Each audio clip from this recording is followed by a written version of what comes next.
Hello বন্ধুরা, মার্ভেলভার্স বাংলায় আপনাদের সবাইকে আবারও স্বাগতম। মার্ভেল ফ্যানদের জন্য চলে এলো এ বছরের সবচেয়ে বড় ধামাকা।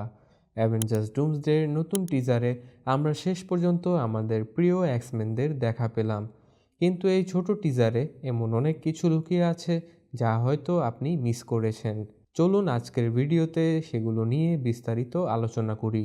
ভিডিওর শুরুতেই আমরা অ্যালান সিলভেস্ট্রির সেই বিখ্যাত অ্যাভেঞ্জার্স থিম মিউজিক শুনতে পাই। তবে মজার বিষয় হলো এবার এর সাথে মিক্স করা হয়েছে 90 দশকের আইকনিক এক্সম্যান অ্যানিমেটেড সিরিজের থিম মিউজিক। এটা শুনেই বোঝা যাচ্ছে এই মুভিতে এক্সম্যানদের অনেক বড় ভূমিকা থাকতে চলেছে। ট্রেলারের দৃশ্যগুলো যদি ভালো করে লক্ষ্য করেন দেখবেন এক্সমেনশনের ভেতরটা একদম ধ্বংসস্তূপে পরিণত হয়েছে।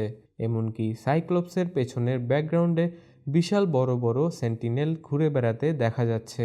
তার মানে ডক্টর ডুম হয়তো এই রোবটগুলোকে ব্যবহার করে এক্সমেনদের উপর আক্রমণ করছে।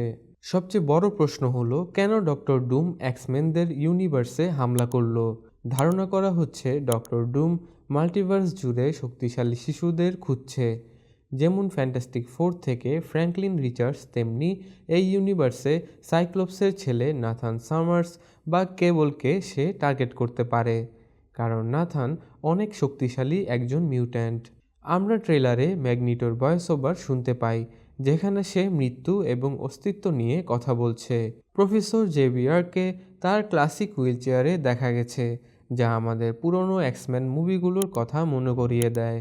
ধারণা করা হচ্ছে এই ইউনিভার্সে ম্যাগনিটো এবং প্রফেসর এক্স একসাথে ডক্টর ডুমের বিরুদ্ধে লড়াই করবে।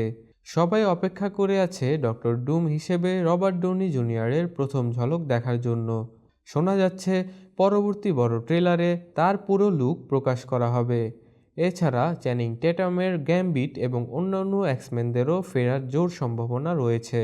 তো বন্ধুরা, আপনারা কি অ্যাভেঞ্জার্স ডুমসডেতে এক্সম্যানদের দেখতে এক্সাইটেড? কমেন্টে আপনাদের মতামত জানান। ভিডিওটি ভালো লাগলে লাইক দিন এবং মার্ভেল জগতের সব লেটেস্ট আপডেট পেতে চ্যানেলটি সাবস্ক্রাইব করুন। দেখা হবে পরের ভিডিওতে।